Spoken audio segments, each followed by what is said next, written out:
Assalamualaikum warahmatullahi wabarakatuh. Bertemu lagi bersama Ibu Belajar Kimia Mudah bersama Bu Nur. Hari ini Ibu akan melanjutkan materi kita masih di dalam sifat koligatif larutan.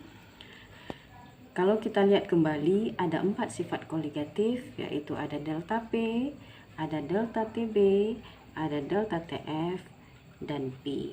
Delta P penurunan tekanan uap jenuh, delta TB kenaikan titik didih, delta TF adalah penurunan titik beku, dan P adalah tekanan osmotik. Pada pertemuan sebelumnya, Ibu sudah membahas tentang delta P dan delta TB, dan hari ini Ibu akan melanjutkan ke sifat koligatif berikutnya, yaitu delta TF atau penurunan titik beku larutan. Pada delta TF atau penurunan titik beku larutan, kita akan bahas terlebih dahulu tentang proses membeku dan mengapa terjadinya penurunan titik beku larutan. Perhatikan animasi berikut.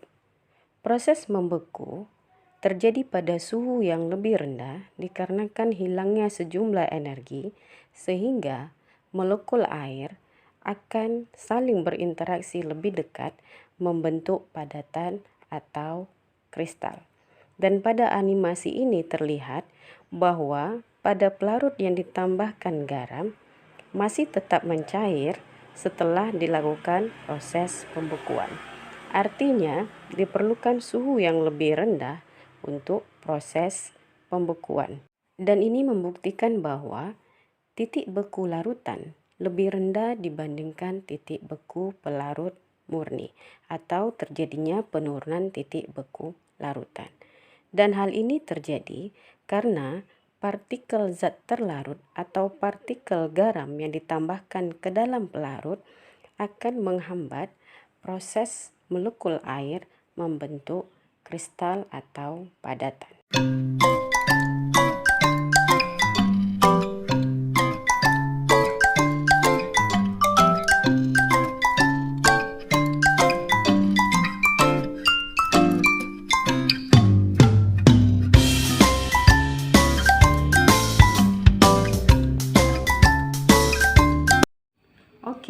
Ibu akan lanjutkan dengan persamaan delta TF.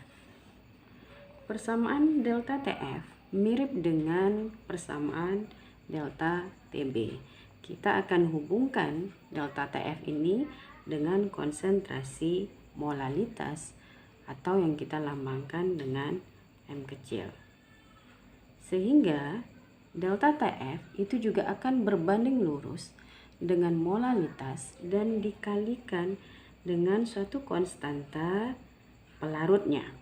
Maka Ibu bisa buatkan di sini persamaan pertama terlebih dahulu, yaitu delta TF sama dengan molalitas dikali KF. Apabila molalitas kita jabarkan menjadi mol ataupun nanti menjadi massa, kita bisa buat persamaannya mol zat terlarut dibagi dengan massa pelarut di dalam satuan kilogram kali KF. Atau kalau kita ingin jabarkan molnya menjadi massa dan massa pelarutnya dalam satuan gram, maka di sini massa zat terlarut dibagi mR kali 1000 per massa pelarut dalam satuan gram kali KF. Kemudian Ibu akan buatkan keterangan terlebih dahulu. Delta TF adalah penurunan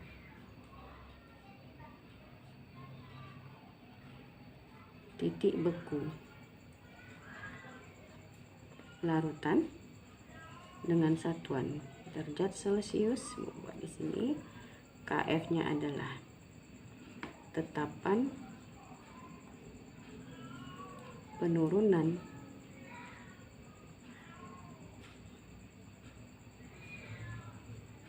titik beku molar pelarut dengan satuan derajat Celcius molar min 1, kemudian M adalah molalitas. Ibu akan buatkan satuannya di sini, mol per kilogram, kemudian N adalah mol, MP adalah massa larut. Oke, yang ini persamaan pertama. Sekarang kita akan lanjutkan dengan persamaan kedua. Karena di sini namanya adalah delta. Delta itu adalah selisih. Maka sama halnya dengan delta TB, kita akan selisihkan antara titik beku pelarut dengan titik beku larutan. Maka di sini kita buat delta TF sama dengan titik beku pelarut dikurangi dengan titik beku larutan.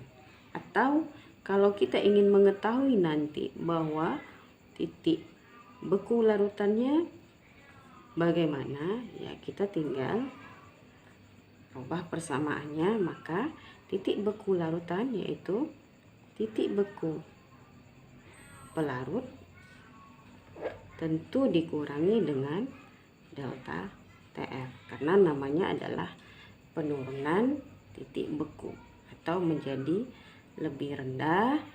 Titik beku larutan akan lebih rendah dibandingkan titik beku larut. Berikut ini adalah tabel tetapan penurunan titik beku molar pelarut. Nilainya akan berbeda-beda tergantung pada jenis pelarutnya. Oke, Ibu akan berikan contoh soal untuk penurunan titik beku larutan. Soalnya adalah 24 gram zat non-elektrolit dilarutkan ke dalam 600 gram air. Jika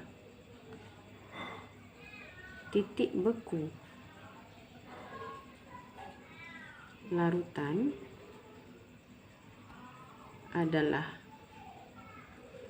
minus 0,6 derajat Celcius dan tetapan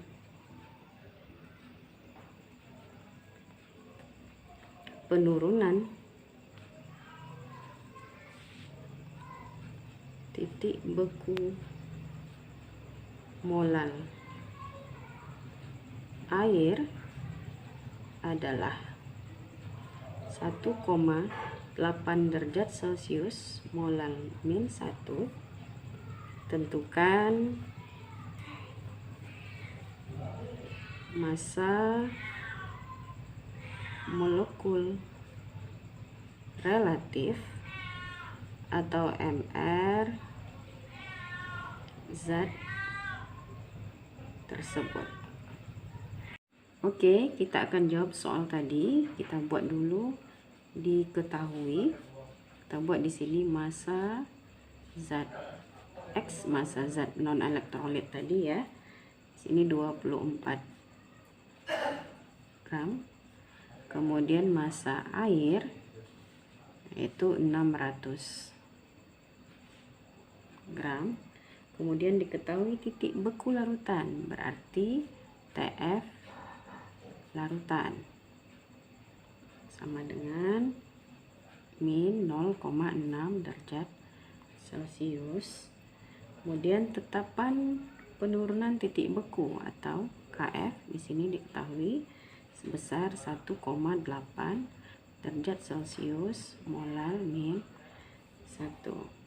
Oke, yang ditanya itu adalah MR dari zat non-elektronik X. Oke, kita akan jawab.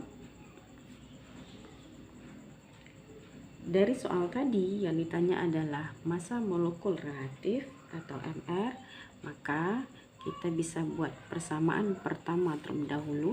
Kita hubungkan dengan molalitas, yaitu delta TF sama dengan molalitas dikali KF.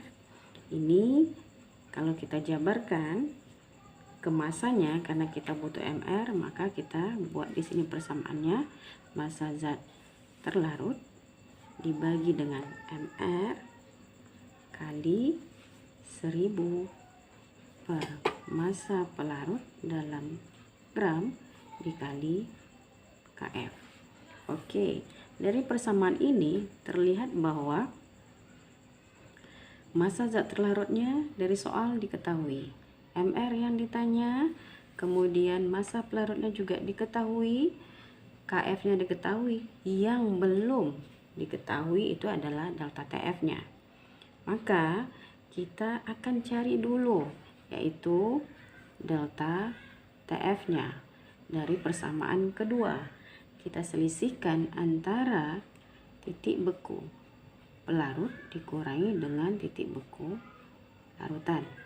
Dan ingat, titik beku air itu adalah 0 derajat Celcius dikurangi dengan titik beku larutan diketahui 0,6 derajat Celcius.